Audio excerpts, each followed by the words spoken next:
The first and only question I had going into this episode was, do the Talosians still have the heinies in back of their heads? Because canon like that is important. Hello interwebs, and welcome to my review of Star Trek Discovery Season 2, Episode 8, If Memory Serves. And holy crap, was this episode one of the strongest that Star Trek Discovery has ever delivered. And I know that that sounds very hyperbolic to say, but I really think that this episode delivered on so many fronts and actually fixed some of my major criticisms with Star Trek Discovery up until this point. One of my major problems with Discovery is that it's always so fast-paced, like it's always trying to get us from one place to the next, and never actually lets us sit and feel a character's emotions. Now that's not to say that's always the case, or that we don't get good character building and good character scenes. We've definitely seen that even over the past few episodes, like with Amanda and Sarek and Burnham in the last episode, or between Saru and Burnham several episodes ago. But this episode just felt so completely perfectly paced. There was a lot going on. We got a ton of revelations about a lot of the stuff. We finally got a little bit more about Spock. We got a ton of the Talosians, which is really cool. And we got some good character stuff between Stamets and Kolber and Ash Tyler as well. That's a ton to go on this episode, but unlike previous episodes of Discovery where everything just felt so stuffed and like every moment had to move, there were scenes in this episode, several actually, that let us just sit and feel what a character was feeling. And honestly, that just worked so well. It even gave us like small character moments like with Saru, not just the main characters going into the episode. And then I also have to say, while I've always praised Discovery's look, I think it's one of the best looking Star Trek shows to date, this episode in particular, from its lighting to its use of music to the sound effects, going back to like TOS sound effects, was just utterly masterful. This is just one of those episodes where everything gelled and just really worked to come together. Wasn't perfect, but damn near close. I don't know if this is going to be one of my personal favorite episodes of Discovery, like one of my top tier, just because I think there's a matter of preference. Like there are episodes that may have even been weaker episodes overall, but that I had a personal affinity for. But I honestly think that this is probably one of Discovery's strongest, if not the strongest, episode that they've produced so far. It managed to merge the sort of big concept ideas and have the look and feel of a big budget movie, and yet have the depth and willingness to explore and sit with ideas of older Trek shows that Discovery has certainly touched upon, but has really not exactly fully hit yet until this episode. Wonderful job all around. Just absolutely fantastic. With all that said, let's dive into the nitty-gritty and go over the episode. Like I usually do, I'm going to talk about each storyline individually unless they sort of cross paths, and sort of delve into each one and what my thoughts are. So first one up, probably the most heart-wrenching until the final scene between Burnham and Spock.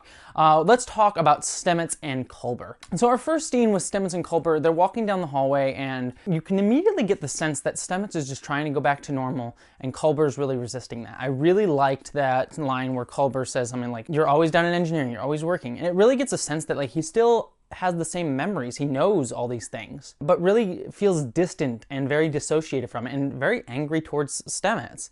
And you also get the sense that Stamets is just trying really hard to be supportive, be there, but also really not connecting and understanding what's really going on with Kolber, his lover. It just really well written and well performed in that scene, because it just sort of sold you on all the dynamics going on in that in just a simple walk down a corridor and just a few lines of dialogue. It just sort of gave you all the pieces of that dynamic going in. Then Kolber sees Ash Tyler, who is actually the person who killed him, and again we see this great sort of bit between the two of them, Stamets and Kolber. Kolber's, again, distant and dissociating, and Stamets is trying to pull it back and make it about them, make it about their relationship. He says, like, "Oh, I'm just glad we're together for this." But Kolber just feels distant and is not responding to those tactics, that sort of emotional plea that Stamets is making.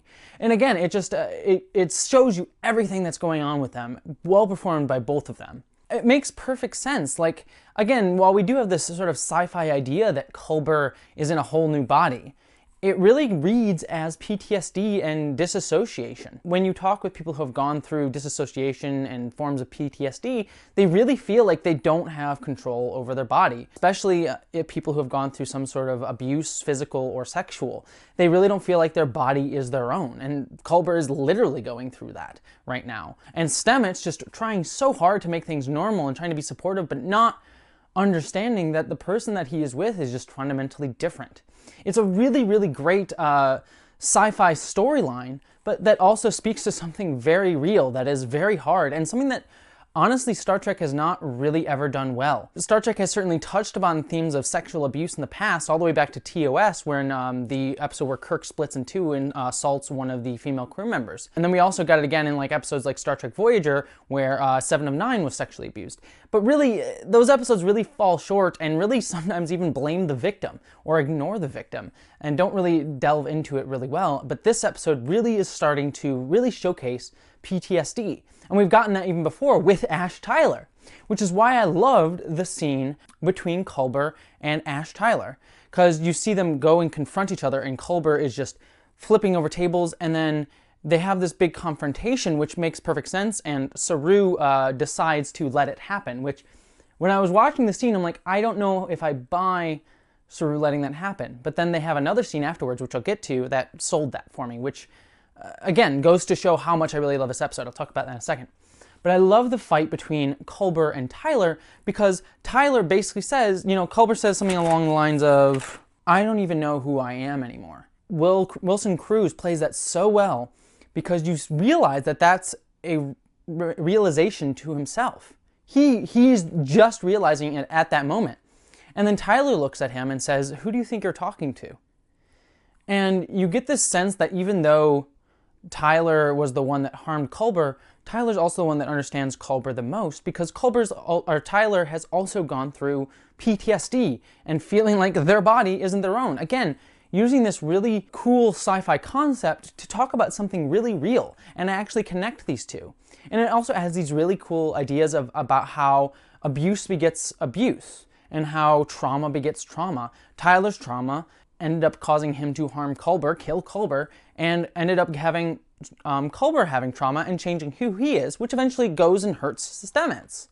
It's just a never-ending cycle of how trauma influences trauma and all that, which again speaks really, really well to the real world, but also just gives us these great insights into these characters of like what they're carrying with them. And I gotta say, the scenes that really destroyed me in this episode were just the ones between Kolber and Stamets. First, the one in their room where you really get the sense that like Stamets really just is trying so hard to make things normal, but you can't.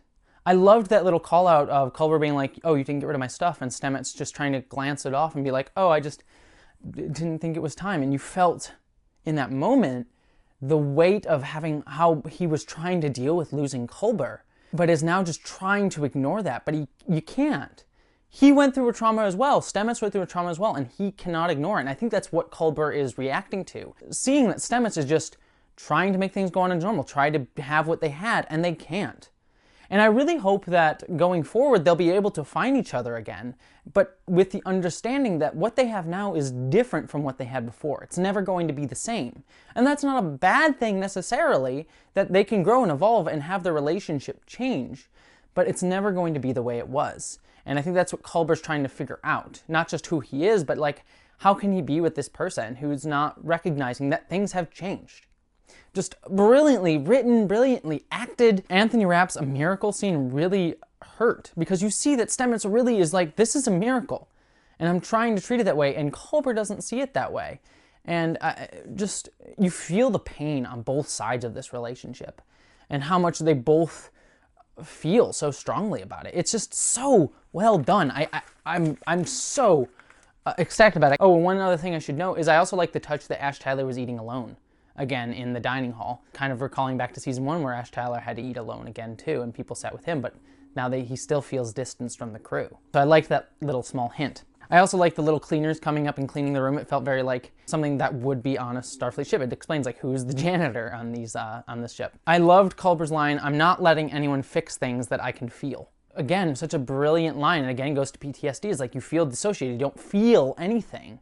And yet Culber realizes that and says, like, I'm feeling this. I need to feel this. It's important to feel this because it's the only thing I can feel. Absolutely a fantastic full arc for those characters, and really killed me and really like hurt deep down because it feels so real. I've seen this and I've had it happen to me, and I won't go delve into my personal stuff, but that's definitely been, all of that rang very, very true. And I really hope that the rest of the series shows them eventually getting back together, but showing them that they can't exactly have what they had before. I really want to see them end up together, but I know that it's gonna be a long road ahead, and I think that that's the right way for this storyline to go. I like that it's having weight, that it's not just a quick fix, that it's not just, oh, Culber's back, we're good now, but there's actually some sort of cost to it. And I think that's, if you're gonna sort of negate that decision of killing him off, this is the way to bring him back. Make it feel like it has weight. I also like the scene where Saru explains why he let Kolber and Tyler fight. He's sort of saying like, oh, they needed to have this sort of catharsis. But then Pike pointing out, it's like, oh, no, you wouldn't have let this happen before your evolution, before your Vihari. And so I like that it was a small scene in this episode to understand Saru a bit more, even though he wasn't a main player in this episode overall. I really like that. It didn't forget these storylines, but allowed us to have little character evolution and character moments, but only giving us a scene. It was like all we needed, and it sort of reminded us where all these characters are at. And also addresses one of my main problems with Discovery. One of my main problems with Discovery is sometimes there's missing scenes here or there, where I'm like, oh, I wish there was a scene here to sort of help me get from how they got from this point to this point. Like last episode, I wish there was a point where we got to see Burnham leaving Vulcan to go to Section 31, and just a scene between Burnham and Amanda, and that sort of decision taking place. Because it kind of just jumped from Vulcan, you know, Sarek, Amanda sort of confrontation, and then they were with Section 31. There was a missing scene there, just one little beat. So I like that this little beat explained what could have been a weird logic jump by Saru letting Kolber and Tyler fight. But they explained it and actually made it part of character development. Really, really, really, really well done, and something that I think Discovery really should take notes on, because it's something that sometimes they fail on. And I think that this scene really, really helped fix that main problem for me in this episode. And I hope they continue it going forward, just giving us these little moments to just tie everything together and make the logic work. Because sometimes there's just jumps in logic on Discovery that bother me. It's like, I can make it work, I can understand it, but I just wish they would have taken the 1 or 2 minute time to make sure that it felt cohesive, and they did that here. I was a little worried after last episode. I liked that Pike and Tyler were able to find a bond together, but I was a little bit hesitant of it being quickly fixed. Like, oh, they're good friends now. So I liked that this episode really continued this idea that Pike does have a little bit more of a trust towards Tyler, a little bit more of a feeling like, okay, you can belong on this crew, but still has some sort of hesitance with him, and still feels the sort of problem of him being part of Section 31 and on his ship. So I like that that's still a continuing thread, that it wasn't just dropped after last episode. Okay, so the next storyline I want to focus on is mainly Pike and Tyler. Though it's going to be a little bit hard, I'm probably going to jump across timelines to the Spock and Burnham one as well here, just because they kind of cross over a lot, especially with Pike in particular. So the first things first, I have to say, the previously on Star Trek here was amazing. I absolutely loved how they brought in the original Star Trek show and showed that on the previously on, because it obviously ties directly into this. And I loved it. I mean, clearly, whoever the editor was of that previously on just had a field day and was just so giddy. I really loved their use of like weird transitions with that, like the weird movements and the flips and just playing with that old Star Trek show. Really very cool. Someone had a lot of fun. As an editor myself, I'm like that must have been sort of like a little bit of a fun little project for whoever edited the episode. Previously on Star Trek, so cool. I absolutely loved it. And then I loved the smash cut between the Pike from The Cage. I'm blanking on the actor's name. Why am I blanking? Apologies, I'm blanking on the actor who played Pike in the original series, his name. Someone's gonna yell at me. But I like the cut from him to Anson Mount's version of Pike, his face. Great smash cut. And I liked that we started off the episode with Captain's log. It really evoked that TOS feel to me, and I really kind of loved that sort of tie over and sort of that bridge, no pun intended, to Discovery. Great job there by whoever did that. Then we sort of get this little piece of Leland taking responsibility for Burnham getting away, and when we know that it's all Georgiou's fault. And we get the sense that Georgiou, especially with the scene at the end of the episode, that Georgiou's really planning a coup against Leland. It makes sense to me, especially after the last episode, we got the sense that, like, there's no way Georgiou could have broken out Spock and Burnham without some of the crew on her side.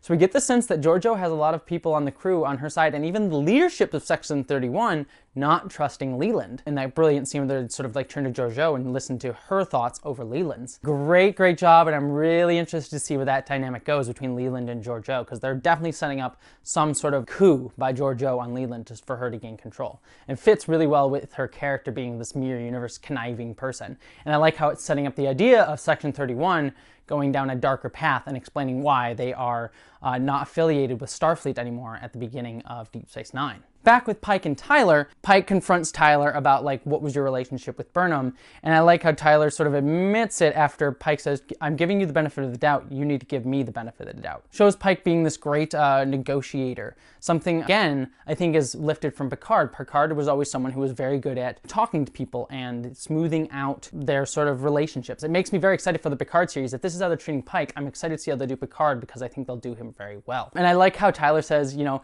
Burnham was not entirely disinterested in me. It's like, way to undersell it there. And I think I'm glad Pike sort of read through the lines on that one. And then I like the later scene where we got this sort of discussion between Pike and Tyler over drinks, which was great. I like Pike sort of like pouring the whiskey. It was really great. Pike being like, we need to go and find Burnham, and Tyler being the one to argue like, no, trust Burnham. She can do this. I believe in her, and you need to believe in her too and trust that she can get through this.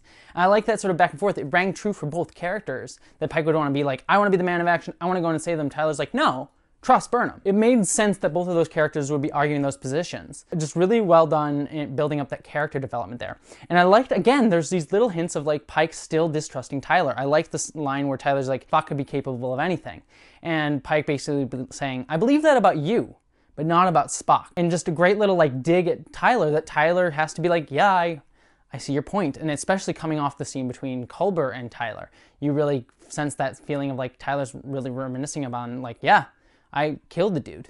I could do anything. And sort of, again, playing up that what happens even later on in the episode where we learn that someone's been telling Section 31 about where they've been going or where Discovery has been going, and everyone immediately turns on Tyler and says, it's you, because he hasn't built up that trust again with the crew. And again, understandably so, and we get all these great reminders of that throughout the episode. It was great tying together of two different storylines. Culber's storyline tying into Tyler distrusting himself, and then also reminding everyone in the Discovery crew that Tyler might not be trustworthy. And again, top that off with the cherry of he's in Section 31, and you got this great recipe for no one trusts Tyler, even though we know that most likely he's trustworthy and that it's actually Arium. And I really liked in the scene where everyone turns on Tyler and he gets kicked off the bridge and confined to quarters, that we get these little hints about Arium being the real one with the problem. And I know at the end of the scene they sort of went a bit overboard and sort of said like, oh look, she's got the 3 glowing eyes, it's her.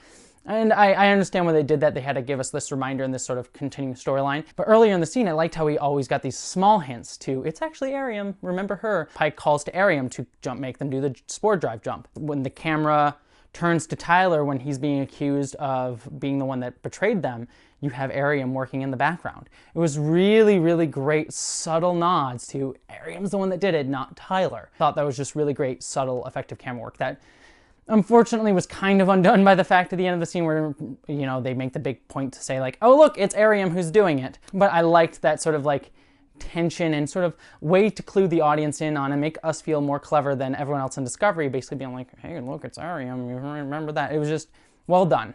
And I kind of go back and forth about whether or not I think that that sort of forecasting at the end of the scene really worked or not for me. Personally, I get it, but I would have liked the subtler bit. But some people may need the reminding. All right, whew, there's been so much going on in this episode, but it all felt really good. I haven't even gotten to the main crux of this episode that I'm sure everyone wants to talk about, was our trip to Talos IV and finally getting some real meaty scenes between Spock and Burnham for once. I mean, Spock was in the last episode, but he kind of was a non-entity throughout the whole episode, so this is the first time we really got to delve into Spock. and got to see the return of the Talosians. So first things first, I really loved the scene on the shuttle where sort of Spock takes control and they sort of go right into the black hole. I knew for myself that it was an illusion, but it looked so beautiful, had some great tension, but also fit in with what we knew the Talosians could do. And great way to show people who may not have seen the original The Cage episode to clue them in on the power that the Talosians had. The only thing I didn't like about the scene is, I hope they explain it later, maybe they won't, but I seem to remember that entering Talos IV space was punishable by the death penalty in Star Trek lore, according to the Menagerie. And in this episode they just said, oh, it's forbidden space, people can't go beyond it. And they actually even say in the computer, the Talosians have this power. And I thought that that was sort of kept under wraps. Now, again, maybe that happens post this because the Menagerie happens later, and maybe they will explain that, so I'm giving them the benefit of the doubt here. But it just was like, is that changing canon a little bit too much? I don't know. We'll see. I'm sure people in the comments will have many thoughts on that, but just a thought that I had. It's not a major problem. It's just sort of something that I'm like, well, maybe that's a problem. I also liked the use of the Alice metaphor that she has at the end of the scene. Burnham says, we're really through the looking glass now. Great Star Trek callback, a great Alice callback. I don't want to delve too much into it because I've already going along with this episode, but it's a great quote to use. You know, we've definitely used the looking glass before with the Mirror Universe, which is something the Discovery has been in, but also really showcasing the themes of like madness and time and things being loopy. Just really great callback in that scene. And no need to beat us over the head with it. It's an Alice quote. You don't need to say, it's Alice in Wonderland. Let me quote that. Which they, Discovery, and I mean Star Trek in general has always been sort of very on the nose with its quotes from like Captain Ahab and Star Trek First Contact. But I liked the subtlety here. And to be honest, Star Trek is where I learned like half of my literature, so I'm not faulting it too much.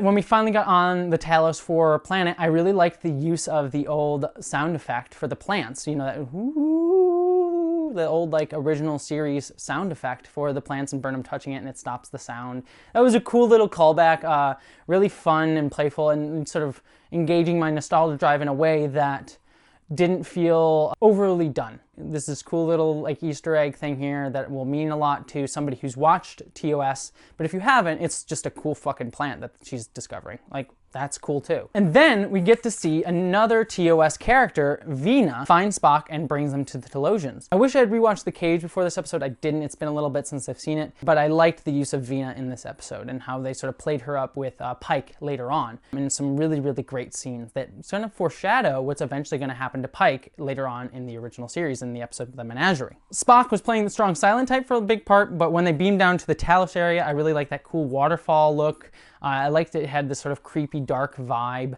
The look of the Talosians, they tell Burnham they need to see a childhood conflict in order to survive, and that matches up with the original series. I thought the Talosians here were a bit more benevolent than they were in The Cage. In The Cage, they kind of had this sort of much more assholery, snobbish feel to them than they do here. They seem much more helpful in this one. But then again, in the Menagerie, they take Pike just fine, and they're like, yeah, we'll totally help him. It'll be cool. So pick and choose what you're going to complain about, I guess. The only problem I have with this scene is the blocking was so static. Like the characters didn't move at all. It was just like the line of Talosians and Burnham and Spock kind of all standing in the same place doing nothing really different. And the only person that moves is like Vina when she like turns to reveal like, oh look, their illusion power. I was gross and ugly and now I look pretty and isn't that great? Look, they're completely real. Like I get it. I get what they're doing there. Power of the illusion and why she wanted to stay there. But it just read kind of weird and like shallow. I was like, look, I'm pretty now. Maybe if there was more time, they could have really delved into that a little bit more. As it is, it's fine. It just was mildly awkwardly worded because it sounded like she said something along the lines of like, they're fully real. And I'm like, that reads like she's talking about breast implants. I know that wasn't the intention, but it just felt weird. Or maybe my mind's just in the gutter. But I liked it. It felt a little bit contrived as a way to sort of get us to see the end scene between Burnham and Spock and what their main central conflict was. But I mean, it was always going to be somewhat contrived to see that. And so I like that we kind of got to visualize it. And I like the way that they did it at the end. So a bit contrived, but makes sense within Star Trek lore and also as a way to sort of set this up. But we get a lot of info dump here as Burnham sort of delves into Spock's mind. We learned what we already learned, that Spock saw the Red Angel and it told him to save Burnham's life. Then we saw that Spock was on an ice planet and that he mind melded with the Red Angel and saw the Red Angel again. And that showed him sort of the death of all the planets in our timeline. And that's a future event and that Spock is sort of seeing things out of order and just trying to figure out what's going on. And we also get the reference, I think Spock says she about the Red Angel. So more fuel to the fire that it's actually Burnham in the suit. I really hope that's not the case. I actually still am of the theory that it's actually Spock in there, because Spock says later on that whatever was in there was very human. And Spock's sort of arc this episode is he just says, you know, I'm feeling very logical. I delved into the logical side of myself and not the emotional side of myself. So for him to mind meld with himself from the future and sort of see human in the suit, but then it's actually him, sort of rings true and sort of would complete his character arc very well. But we'll see if that's the case. I also had this cool thought when we saw Spock on the ice planet, and that's where he mind melds with the Red Angel. I was sort of like, wait, is that the same moon of Vulcan that we saw in the Kelvin timeline? And I thought maybe that the Red Angel's trying to prevent the Kelvin timeline. That may be getting way too complicated for this show, especially since they kind of want to keep away from the Kelvin timeline, especially with all the weird fan stuff going on in the Trekkie-verse right now about what's Prime timeline, what's the Kelvin timeline, what's the original quote-unquote Trek timeline. It's the Prime timeline, sorry. No offense to anyone who believes differently. Do whatever you want to do to make Star Trek work for you. I'm happy for it. That's just sort of my view on it. But I thought that that's what they're going for. It's like, oh, we're going to see the Kelvin timeline crossover with this, but I don't think that's the case. Clearly the planets are being blown up for a different reason, and we'll see. It looks kind of interesting. I'm curious to see where that goes. And then we also got to see that Spock did not actually kill the 3 guards that, you know, were sent, that he escaped from. He did not murder them. I like how he has this line, like, do you see murder here? And, you know, the implication being that Section 31 was the one that killed those three people. And that may tie into, like, Section 31 becoming ostracized from Starfleet. They sort of, like, they kill these 3 people so that it makes them have more of a reason to find Spock. Like, Starfleet's like, oh, Spock killed people? Section 31, go get them. Section 31's like, yes, we can do that now. Bwahaha. And then I will say I did really like the scene between Spock and Burnham when they actually have a talk. It read very real, like really siblings who have had a falling out. There's just so many snide comments from Spock. Considering it was his first major scene in the series, might have been off to a wrong foot with Spock being sort of like, oh, you know, being this kind of a bit of an asshole towards a character that we ostensibly like with Burnham. Like, we like Burnham, so having Spock be an asshole to her kind of could set us off from Spock and sort of make us feel like, oh, he's a bit of an asshole. It runs that risk, but I think the producers and the writers of the show are sort of banking on like, oh, we will like Spock and understand his point of view, which for me works. But I could also sort of people being like, oh, look, Spock's an asshole in this version. They don't know how to write Spock, and that's a valid criticism. I think it's sort of, we have to see how it goes. But for me, I really like how Spock felt like he was a rightfully hurt sibling, and we learn why later. How, like, Spock says, you know, I'm not here to absolve you, and sort of Burnham pushing like, oh, you really wanted me here, you required family, and Spock saying like, oh, that's surprising coming from you. This really great feeling of like Spock and Burnham have a history, but that history is both good and bad, that Burnham sees the good in it, that really cares for Spock, and Spock is sort of this spurned sibling, but still knows Burnham and still has that history with Burnham, really selling up on that familiar relationship here. So I thought that that was a really powerful scene there. Just has the potential chance for putting off some viewers on how, you know, our first real introduction to Spock as a character in this show. Again, I think it worked really well, especially when we get to the last scene that I really loved, where we got to actually see what caused the rift between Spock and Burnham, where Burnham, you know, was leaving to try and protect Spock, and they have this really great argument. I love how it connected both the past, you know, younger versions of them and cut to the older versions of the actors as well, seeing how they're still emotionally dealing with this pain that they felt as kids, and Burnham having to really try and push away Spock, but how it ultimately leads Spock to feel more Vulcan and want to become more Vulcan and reject the human side of himself and feeling humanity was a weakness. And how much that weighs on Burnham, that she did that to him. And the line that she says, I think it was something along the lines of like, you filthy half-breed freak. It rang true for Burnham's character, because we've seen Burnham be the person who tries to run from hard decisions and lashes out and hurts the people closest to her. We saw that in the pilot of the series where she hurt Captain Georgiou in order to try and protect other people, and ultimately that being the wrong decision. And the same thing happens here, where she lashes out, hurts somebody, but in order to try and protect them, but that ultimately having way more ramifications than she actually thought. And I like that it builds on Burnham's character, but in a way that feels emotionally true to both her and to Spock. And it really kind of makes sense that Spock would, after that moment, fall back into himself and really kind of rescind. And it plays off of what Amanda said earlier in a previous episode about Spock really becoming very insular after that point. Very well played. Killed me when I love Soneqa's delivery of that line, where you see, she's saying it with such conviction, but you see the pain that on her face, how much it pains her to say, you filthy half-breed. She knows what she's doing, and yet she doesn't stop it. Brilliant acting by both her and and Ethan Peck, and also the child versions of them. I really like the child version of Spock in particular. Really played that scene well. I really get the sense like he really does care for Burnham. He wants to protect her and be with her like a young sibling would to an older sibling. He would idolize her as an older sibling, and she pushes him away. It felt very true, felt like something siblings would do, but you understand how this would have such drastic ramifications for them. The only negative I would see to this is just, I wish we got a little bit more buildup of sort of the Vulcans wanting to kill Burnham. I know we didn't get really a ton of that. We got a little hint of it in season 1. Kind of makes the conflict feel a little bit flat. And I also should say, I also like the bit where we see later on when Burnham gets saved by the Red Angel, or by the Red Angel sort of telling young Spock where Burnham was and saving her from death. And Spock saw the version of her death. I like that sort of cool Vulcan creature thing that comes after Burnham.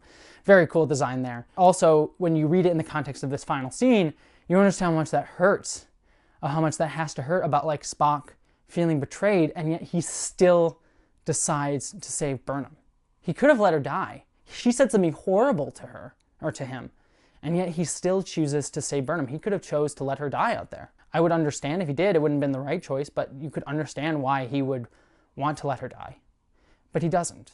And I like that they sort of told it out of order, because it really kind of shows what Spock's going through. It's like he's seeing his life out of order. And so did we. But if you put him in the right order, you understand that to save Burnham's life mustn't have been a hard choice for Spock.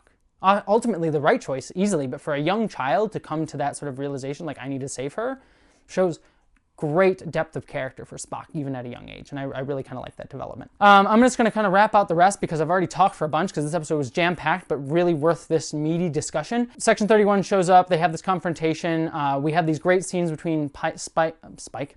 We have these great scenes between Pike and Vina, where we actually sort of see the weight that Pike has. You know, I really like how he says, you know, I'm glad we're not alone, that Vina, you're not alone. But I also like this idea that he has to like give her up. And it really kind of informs his arc going into the menagerie about how much it will mean to him to eventually go back to that planet. Really good character building and really adding depth to that original menagerie episode. Again, I've already spoke at length about this episode, so I don't want to go too much into it. But again, it just speaks to how dense this episode was, and yet how it managed to do so in a way that gave us really meaty character interactions. There's so much in this episode, but so meaty and great. And then we sort of get this cool little trick where, you know, Section 31 thinks they have Spock and Burnham, but it turns out it was an illusion by the Talosians, and Burnham and Spock get saved by the Discovery. And I really like the scene where Spock gets on the Discovery, sees Pike, I keep saying Spike. Maybe that's their ship name, Spike. I actually like that, Spike. Something for the slash fiction. I like how Spock smiles at Pike. Pike's like, is that a smile? And then you see this camaraderie that Spock and Pike have. And then I like how Spock turns to Burnham and you see the hurt Burnham feels, that like she wishes she had that relationship with Spock. That sort of familial, caring relationship that Spock has with Pike.